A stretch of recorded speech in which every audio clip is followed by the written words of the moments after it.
शाही पाठशाला YouTube channel पर आप सभी का बहुत बहुत स्वागत है। बीपीएससी मुख्य परीक्षा के मद्देनज़र हम लोग स्टैटिक्स के प्रश्न को प्रैक्टिस कर रहे हैं और इसी कड़ी में आज हम लोग प्रैक्टिस करेंगे 67वें बीपीएससी मुख्य परीक्षा के प्रश्न संख्या 13 को। तो आइए सबसे पहले समझते हैं कि प्रश्न संख्या में क्या क्या गिवन है, क्या क्या दिया हुआ है, प्रश्न कैसे पूछे गए और उसका सॉल्यूशन कैसे किया जाना है। सबसे पहले आइए हम लोग चलते हैं गिवन डाटा में। लिखा हुआ है नीचे दिए गए वृत्त चित्रों का ध्यानपूर्वक अध्ययन कीजिए और नीचे दिए गए प्रश्नों के उत्तर दीजिए। दो वृत्त चित्र यहाँ पर दिखाया गया है। पहला रोस्टर की बिक्री है, रोस्टर नहीं है टोस्टर की बिक्री है, और दूसरा 2013-14 में बाजार में हिस्सेदारी। ठीक है, तो ये हिस्सेदारी जो है अलग अलग कंपनियों की है। जैसे यहाँ पर वीडियोकॉन दिखाया गया है, टीवीएस है, आईएफवी है, ओनिडा है, बीपीएल है और अदर्स भी है। तो इस प्रकार से दो वृत्त चित्र यानी पाई चार्ट्स दिखाए गए हैं। जो टोस्टर की बिक्री है यह अलग अलग वर्षों में दिखाया गया है। जैसे यहाँ आप देख पा रहे हैं कि 2010-11 में टोस्टर की बिक्री 2 लाख, 2011-12 में 2.5 लाख, 2012-13 में 3 लाख और 2013-14 में 3.5 लाख टोस्टर की बिक्री है। फिर से मैं दूसरे चित्र में दिखा दूं कि वर्ष 2013-14 में बाजार में जो हिस्सेदारी है वीडियोकॉन की 180 डिग्री की है। कोई भी एक पूरा वृत्त जो होता है वह 360 डिग्री का बना होता है।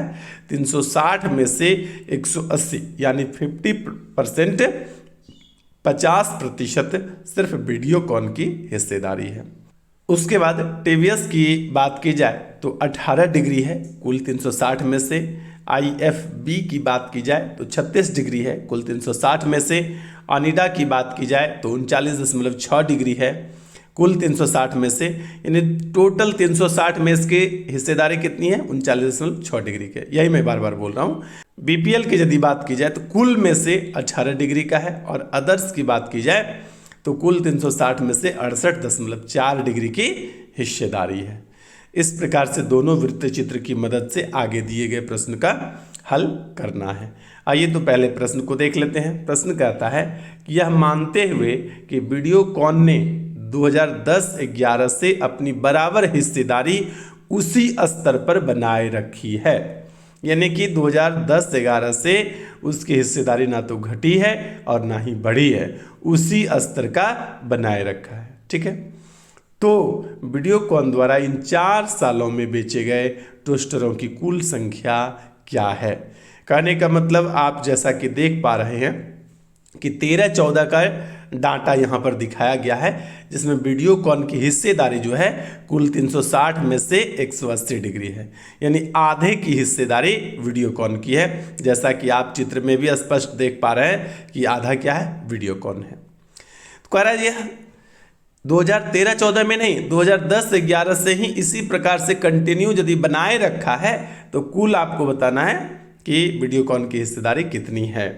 तो हम लोग क्या करेंगे कि टोटल का 50% निकाल लेंगे। ठीक है, टोटल मतलब कितना 2 lakh plus 2.5 lakh plus 3 lakh plus 3.5 lakh.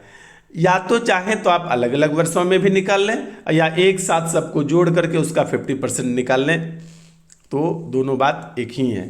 तो आइए इसको मैंने सॉल्व किया है और उसको देख लेते हैं। मैंने यहाँ पर लिखा प्रश्न से वीडियोकॉन ने 2010-11 से अपनी बाजार हिस्सेदारी उसी स्तर पर बनाए रखी है। इसका मतलब जो अभी है यह 2010-11 से भी वही है। तो वर्तमान हिस्सेदारी वीडियोकॉन की कितनी है तो 180 डिग्री। यह 2010-11 से ही हिस्सेदारी बना हुआ है, यह मानते हुए आगे प्रश्न को हल करना है। उसके बाद क्या करना है, चूंकि सभी ईयर में बराबर बराबर हिस्सेदारी बनी हुई है तो 2 lakh plus 2.5 lakh plus 3 lakh plus 3.5 lakh सबको जोड़े तो कितना आया आपका 11 लाख। वीडियोकॉन द्वारा इन 4 सालों में बेचे गए टोस्टरों की कुल संख्या क्या हो जाएगा, तो ये हो जाएगा 11 लाख का 180 है कुल 360 में से, इसलिए 11 लाख में कितना ऐसे ही मैंने निकाला। तो आप कटाएंगे ना तो 18 दूना 36 से 1/2 हो जाएगा। तो 11 लाख का 1/2 करेंगे तो ये हो जाएगा 5,50,000। तो ये हो गया आपका वीडियोकॉन द्वारा 4 सालों में बेचे गए कुल टोस्टरों की संख्या 5,50,000। तो मैं समझता हूँ कि आप अच्छी तरह से इसको समझ गए होंगे। इसको दूसरे इस प्रकार से भी कर सकते हैं, लेकिन उत्तर आपका इतना ही आएगा और दोनों के लिए आपको बराबर नंबर दिए जाएंगे। एक सबसे पहले कर लेंगे कि 2011 में वीडियोकॉन की हिस्सेदारी, तो क्या करेंगे 2 लाख का 180/360, फिर इसको कटाएंगे, फिर करेंगे 2.5 लाख का, फिर कहेंगे 3 लाख का, फिर 3.5 लाख का, जो भी निकलेगा सबको जोड़ लेंगे। या फिर अब मैंने जैसा किया है ऐसा भी कर सकते हैं, दोनों ही एक ही काम है। यह यदि 180 डिग्री नहीं हो करके अलग अलग वर्षों में इसकी हिस्सेदारी अलग अलग होती तो अलग अलग ही करना पड़ता, लेकिन चूंकि सभी वर्षों में हिस्सेदारी बराबर बनी हुई है इसलिए आप एक साथ भी निकाल सकते हैं। ठीक है, आइए चलते हैं दूसरे प्रश्न की ओर। दूसरा प्रश्न है, यदि 2012-13 में बीपीएल की बाजार हिस्सेदारी 7% थी, कितने प्रतिशत? 7% थी, तो 12-13 से 13-14 तक बीपीएल द्वारा बेचे जाने वाले टोस्टरों की संख्या में कितना परिवर्तन होता है? तो बहुत ही आसान प्रश्न है। क्या करना है कि सबसे पहले हम लोग 2012-13 में जितना भी टोस्टर है उसका 7% हिस्सेदारी बीपीएल का है, यह निकाल लेंगे। पाई चार्ट देखते हैं। 2012-13 देखेंगे तो आपको 3 लाख है आपका टोटल टोस्टरों की संख्या 2012-13 में। 3 लाख में से 7% हिस्सेदारी प्रश्न में बता रहा है कि बीपीएल की है, कब? 12-13 में। तो 3 लाख का 7% निकाल लेंगे। उसके बाद 13-14 में बीपीएल की हिस्सेदारी देख लेना है कि कितना है। तो वर्ष 2013-14 में देखिए 13-14 का डाटा दिया हुआ है, तो वर्ष 2013-14 में 3.5 लाख का 18/360 कर देंगे, क्योंकि कुल 360 में से 18 डिग्री की हिस्सेदारी है बीपीएल की, तो 3.5 लाख का 18/360 कर देंगे। आइए इस प्रकार से मैंने बना कर रखा है। क्या किए कि वर्ष 2012-13 में बीपीएल की हिस्सेदारी प्रश्न में दिया होता कि 7% थी, इसलिए वर्ष 2012-13 में बीपीएल द्वारा बेचे जाने वाले टोस्टरों की संख्या 3 लाख का 7% निकाले तो 21,000 हो गया। 2013-14 में बीपीएल की बाजार हिस्सेदारी 18 डिग्री थी। अब क्या करेंगे कि 13-14 तक बीपीएल द्वारा बेचे जाने वाले टोस्टरों की संख्या, तो कुल 3.5 लाख में से 14 डिग्री नहीं, ये 18 डिग्री है, यहाँ पर टाइपिंग मिस्टेक है, ये कितना होगा? 18 डिग्री होगा। इस 14 को काट देना है, क्या लिखना है? 18। ठीक है, तो करना है कि 18 डिग्री हिस्सेदारी है कुल 360 में से, इसलिए 3.5 लाख में से कितना? तो यदि यह 18 है तो 2 बार में कैंसिल हो जाएगा, और यदि 2 से कटाएंगे 35 को तो 17,500 होगा। यह कटा हुआ ठीक है, लेकिन इस 14 के बदले क्या करेंगे कि 18 लिखेंगे। ठीक है, 18। तो आपसे क्या पूछा था कि 12-13 से 13-14 तक बीपीएल द्वारा बेचे जाने वाले टोस्टरों की संख्या में कितना परिवर्तन होता है? तो देखिए 17,500 और यहाँ कितना है? 21,000। तो क्या परिवर्तन होता है? 3,500 की कमी हो जाती है ना। 2012-13 में जितना बेचा है उससे 3,500 की कमी हो जाती है। तो यही परिवर्तन आपको बताना है। उम्मीद करते हैं कि आप अच्छी तरह से समझ गए होंगे, और नहीं तो एक स्क्रीनशॉट यहाँ से ले लीजिए ताकि आप बाद में भी देख सकें और समझ सकें। आप में से जो भी हमारे इस चैनल पर शाही पाठशाला पर नए हैं, आप निश्चित रूप से चैनल को सब्सक्राइब कर लीजिए। स्टैटिक्स और अन्य बहुत प्रकार की सुविधाएं यहाँ से मुख्य परीक्षा से रिलेटेड मिलते रहती है, और हाल के दिनों में आपके लिए दरोगा का सेट भी शुरू होगा, जो इम्पोर्टेंट क्वेश्चंस का कलेक्शन करके बनाया जा रहा है। तो बने रहिएगा शाही पाठशाला के साथ। आइए चलते हैं आगे के तीसरे प्रश्न पर। तीसरा प्रश्न हमारा कहता है कि यदि अन्य में शामिल कंपनियों में से महाराजा भी एक है, यानी अन्य भी है और उसमें से महाराजा भी एक है, और इसकी बिक्री अन्य का 40% योगदान करती है। जितना अन्य निकालेंगे उसका 40% किसका? महाराजा का है। तो 13-14 में महाराजा कितने टोस्टर बेचे गए? तो क्या करेंगे, 13-14 में कितना है? 13-14 की यदि बात करें तो 3.5 लाख में से अदर कितना है? 68.4 डिग्री। तो क्या करेंगे 3.5 लाख का 68.4 बटे 360 कर देंगे, तो ये हमारा निकल जाएगा अदर्स। और फिर उसको क्या करेंगे, देखिए इस प्रकार से, जैसे 3.5 लाख हो गया 5, इतना गुना 68.4 और बटे 360, ये जब हम लोग कटा के हल करेंगे इसको तो ये निकल जाएगा कुल में से अदर की हिस्सेदारी और महाराजा की हिस्सेदारी, इसको कटा के जो भी आएगा इसका 40% यानी 40/100, ये हो गया महाराजा की। अब इस टोटल को यदि हल करेंगे तो जो होगा वह उत्तर ही प्राप्त हो जाएगा। आइए इसकी व्याख्या को देख लेते हैं। इसकी व्याख्या है आपका कैसे कि वर्ष 2013-14 में महाराजा के बेचे गए टोस्टर, महाराजा द्वारा के मतलब हुआ महाराजा के द्वारा बेचे गए टोस्टरों की संख्या, तो 3.5 लाख का 68.4 डिग्री है कुल 360 में से, तो 3.5 लाख में कितना, तो ये हो गया आपका कुल में से अदर की हिस्सेदारी। और जो भी अदर है इस अदर में से 40% किसका है, महाराजा का, तो अदर का 40% कर दिए तो ये निकल जाएगा महाराजा का। फिर इसको हल कीजिए, हल कीजिएगा तो 3 लाख का 68.4 बटे 360 करने के बाद आप क्या आ गया 66,500, और 66,500 का जब 40% निकालेंगे तो आपका हो जाएगा 26,600। तो उत्तर यहाँ पर हो गया वर्ष 2013-14 में महाराजा द्वारा बेचे गए टोस्टरों की संख्या 26,600, ये आपका उत्तर हो गया। अब आइए चलते हैं चौथे प्रश्न की ओर।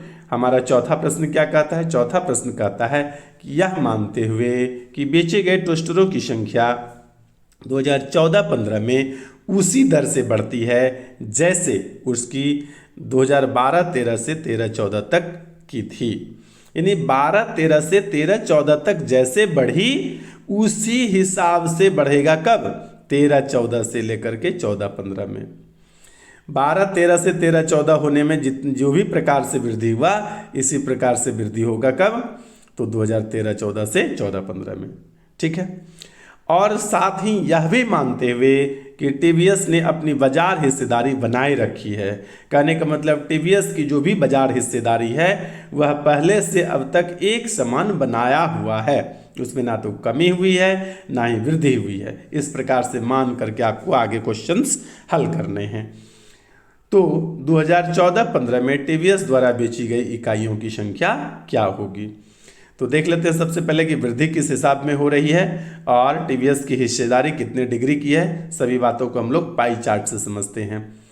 कह रहा है कि 13-14 से जिस प्रकार से वृद्धि हुई है इसी प्रकार से वृद्धि आप कर दीजिए कब, 2014-15 के लिए, ठीक है। तो यहाँ जब हम कंटिन्यू देखना चाहें तो यहाँ से देखिए, यहाँ से यहाँ तक कितना बढ़ा 50,000, यहाँ से यहाँ कितना बढ़ा 50,000, फिर कितना बढ़ा 50,000, तो यहाँ भी हम लोग क्या करेंगे 50,000 बढ़ा देंगे, यानी 14-15 में जो है टोस्टरों की कुल बिक्री जो है कितना हो जाएगा 4 लाख। उसके बाद देख लेते हैं कि कौन सी कंपनी थी, टीवीएस है, तो टीवीएस की बिक्री 18 डिग्री है। तो यह मान के आपको बनाना है कि एक समान बना हुआ है, यानी पहले भी 18 डिग्री है और 14-15 में भी जा करके 18 डिग्री ही रहेगा। तो 4 लाख का 18 डिग्री निकाल लेंगे तो फिर हमको लगता है कि उत्तर प्राप्त हो जाएगा। आइए व्याख्या पर चलते हैं। चौथे प्रश्न का व्याख्या यहाँ पर मैंने करके रखा है। यदि टोस्टरों की संख्या उसी दर से बढ़ती है जैसे कि 12-13 से 13-14 तक थी, तो 14-15 में टोस्टरों की संख्या 50,000 करके बढ़ रहा है, तो कितना हो जाएगा 4 लाख। तथा टीवीएस की बाजार हिस्सेदारी 18 डिग्री है, कंटिन्यू एक समान रूप से बना हुआ है, ना तो 18 डिग्री से कम हो रहा है और ना ही 18 डिग्री से ज़्यादा हो रहा है। तो 14-15 में टीवीएस द्वारा बेची गई इकाइयों की संख्या 18 डिग्री की हिस्सेदारी है कुल 360 में से, इसलिए 4 लाख में कितना, तो 20,000। ये आपका 20,000 क्या हो गया, फाइनल उत्तर हो गया, ठीक है। अब आइए चलते हैं अगले और अंतिम प्रश्न की ओर। मुझे लग रहा है कि आप लोगों ने ठीक से समझा, और जहां भी समझने में दिक्कत हुई हो आप वीडियो को पॉज करके और रिबैक करके फिर से आप देख लिए। मैं समझता हूं कि आप इसे सरलतापूर्वक समझ पाएंगे। आइए अंतिम प्रश्न की ओर चलते हैं। यदि वर्ष 2013-14 में IFB ने 7,000 ज़्यादा इकाइयाँ बेची, यानी जितना बिक रहा है उससे ज़्यादा बेचा है, कितना 7,000 इकाइयाँ, और अन्य कंपनियों की बाजार हिस्सेदारी को प्रभावित किया तो इसका बाजार हिस्सा प्रतिशत में क्या होगा? क्या होगा? तो सबसे पहले देख लेते हैं कि 13-14 में IFB ने 7,000 से ज़्यादा बेची। तो सबसे पहले निकाल लेंगे 13-14 में वो बेचा कितना है, जितना बेचा होगा उसमें 7,000 जोड़ देना है। तो 13-14 में IFB वर्ष 2013-14 यानी कि 3.5 लाख का 36/360 निकाल लेंगे तो पता चल जाएगा कि 13-14 में IFB ने कितना बाजार हिस्सेदारी रखा है। तो जब आप 3.5 लाख का 36/360 करेंगे तो ये एक बार में कटेगा, एक जीरो कट जाएगा, यानी 35,000 की हिस्सेदारी है, और 7,000 एक्स्ट्रा वो कर रहा है, यानी 35/7 = 42, यानी कि 2013-14 में कुल हिस्सेदारी उसकी कितनी है? 42,000 का। ठीक है, 7,000 ज़्यादा इकाइयाँ बेचा है, 35,000 जेन्युइन होता है, और ये 7,000 ज़्यादा बेचा है, तो कुल मिलाकर कितना हो गया? 42,000 के मतलब 1000 होता है। ठीक है, अब कह रहा है कि कुल में से बताइए, तो अब आपको बताना है कुल में से। तो कुल में से कितना बोलेंगे? 42,000 की हिस्सेदारी है कुल 3.5 लाख में से, इसलिए 100 में कितना? ये 0 कटाइए और इसको कटाइए, जो भी आएगा, मुझे लग रहा है 12% समथिंग कुछ उत्तर आ रहा है, तो ये कटकर उत्तर आ जाएगा। आइए चलते हैं उत्तर व्याख्या पर, मैंने बना कर रखा है, और ये रहा अंतिम प्रश्न का व्याख्या। वर्ष 2013-14 में IFB ने कुल इकाइयाँ बेची कितनी? 36 डिग्री की हिस्सेदारी है कुल 360 में से, इसलिए 3.5 लाख में से कितना? तो 35,000। 7,000 ज़्यादा इकाइयाँ बेची है, इसलिए कुल कितना है? तो 35,000 + 7,000 42,000। कह रहा है कि IFB का बाजार हिस्सेदारी प्रतिशत में कितना है? तो 42,000 बेचा है कुल 3.5 लाख में से, इसलिए 100 में कितना? प्रतिशत निकालने के लिए 100 से गुना करते हैं, तो बोलेंगे कि 42,000 इकाइयाँ बेची कुल 3.5 लाख में से, इसलिए 100 में कितना? आप इसको कटाएंगे तो उत्तर होगा 12%। तो ये हो गया हमारा फाइनल उत्तर। इसी प्रकार से बने रहिए शाही पाठशाला के साथ। आज के लिए इतना ही, धन्यवाद।